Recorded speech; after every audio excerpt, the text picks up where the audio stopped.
Pour nous soutenir, cliquez sur la cloche. Pour les notifications, cliquez sur j'aime, abonnez-vous et partagez cette vidéo. Merci. We have what I believe is a significant law enforcement announcement to make today. Starting in the wee hours of this morning, the brave men and women in law enforcement effectuated the arrest of 10 MS-13 members or close associates thereof who stand charged with the sex trafficking of a minor under the age of 14. One of the alleged gang members, Carlos Villatoro, an 11th defendant, is charged with violent crimes in aid of racketeering. Let me make clear, these individuals are charged with heinous offenses, but just like any other defendant, they're entitled to and deserve the presumption of innocence until they're proven otherwise. Combating human trafficking has been a priority for this office for over a decade. Specifically targeting gang-controlled sex trafficking is something that I dedicated almost 3 years of my life to as an assistant United States attorney in this district and in the courtrooms just behind us. In that vein, I want to speak with you today to ensure that our community has continued awareness about what is happening within our district and to make clear that we will not stop investigating or combating this scourge of modern-day slavery. Unfortunately, the work I started almost a decade ago with the first prosecution of an MS-13 member for sex trafficking continues today. Here are some of the heart-wrenching facts as alleged in the criminal complaint. And again, I want to be clear, these are allegations at this point. One of the victims in this case was 13 years old. Let me repeat that, 13 years old, when she was sexually trafficked to paying pedophiles, sexually assaulted repeatedly by gang members, and beaten with a metal bat on multiple occasions. Further, due to the comprehensive nature of this investigation, we have communications between gang members, but how they were going to treat this 13-year-old victim. This text message dialogue can be found in the unsealed complaint. And I quote, "Tell him to come. I'm dying to hit that daughter of a bitch with a baseball bat. A homeboy in El Salvador wants to watch what happens." In another exchange about the minor victim, "Who is getting the joint? Coca, the beer. I will get the little whores." As alleged in this criminal complaint, this 13-year-old was plied with marijuana, alcohol, and even cocaine. She was trafficked in apartments, as well as wooded areas behind apartment complexes. This took place in Virginia and Maryland. Assistant Director Dawson. Thank you, Zach.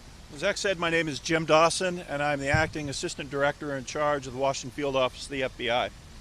I'm proud to be here today in concert with Zach to be able to explain to the American people what exactly we do with our time and how we enforce the law. The 11 individuals who are identified in the indictments have engaged in reprehensible, entirely reprehensible activity as alleged in the indictments. They took advantage of children. They extorted them for profit. And in this case, they traded minors for drugs and for cash. Along with the United States Attorney's Office here in the Eastern District of Virginia and with surrounding offices, we will continue to do everything that we can to combat violence and to combat the activities of MS-13. MS-13 in Northern Virginia is known to be one of the area's most violent and deadly gangs. They systemically use violence, and they initiate and intimidate members through terrible acts that none of us should be willing to accept. They do this while targeting the immigrant community. Our goal is to eradicate MS-13 from this area and from the United States. For years, we've been focused upon dismantling gangs and their leadership, putting murderers and criminals behind bars. And today's indictments certainly prove that. Crimes against children will always be a priority to the FBI and to our partners because we're charged with protecting all of America's people, specifically those who are incapable of protecting themselves. And in our work, there is no investigation which is more meaningful than bringing to justice those who harm children. We always think of our victims first, but especially in crimes against children. I'm proud of our relentless work and everything that was done by our agents and analysts and for their dedication and for their time and work in this case. I'd like to thank our many partners who participated in this event, specifically those in Northern Virginia and in Maryland. We're certainly proud of the work that is undertaken by our Child Exploitation and Human Trafficking Task Force, which is out of the Washington Field Office of the FBI. We're also proud of the work which is undertaken by the U.S. Attorney's Office for the Eastern District of Virginia.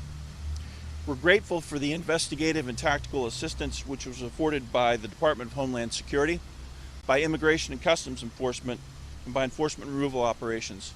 We're also thankful for the work which was performed by the FBI Baltimore, Norfolk, and Richmond field offices, along with the Prince George's County Police and the Montgomery County Police.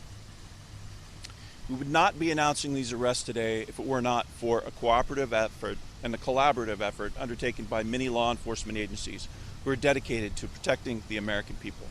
With that, thank you. Zach? Thank you very much, Jim. Just a couple more points I want to make, then I promise we'll open it up for questions.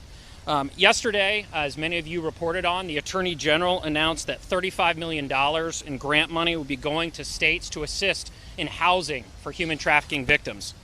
I've been around the human trafficking world for over a decade as a prosecutor and adjunct professor, and now I'm proud to serve on the National Center for Missing and Exploited Children Law Enforcement Advisory Council.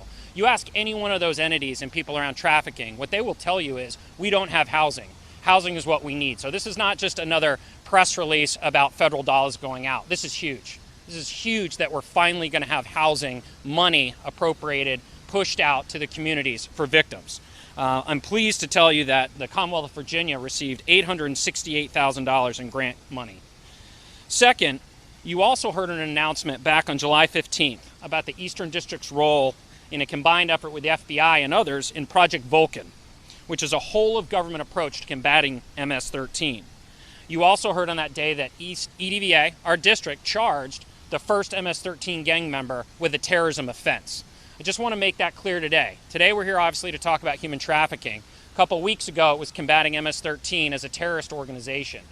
We will not stop until we get MS-13 contained and eradicated. Finally, something you're hardly ever going to hear individuals talk about, but it's a fact and a critical one, is the group that suffers most at the hands of MS-13 is our immigrant community. MS-13 preys upon our immigrants by trafficking their daughters, beating and killing their sons for any sign of disrespect against the gang, and by extorting hard-working immigrant families in this country, by threatening them with violence here in the United States as well as Central America. Fighting MS-13 is not anti-immigrant. Fighting MS-13 is about as pro-immigrant as it gets. Because it's that group, hard-working immigrants seeking a better life and safety, that suffer most at the hands of this vicious and vile group.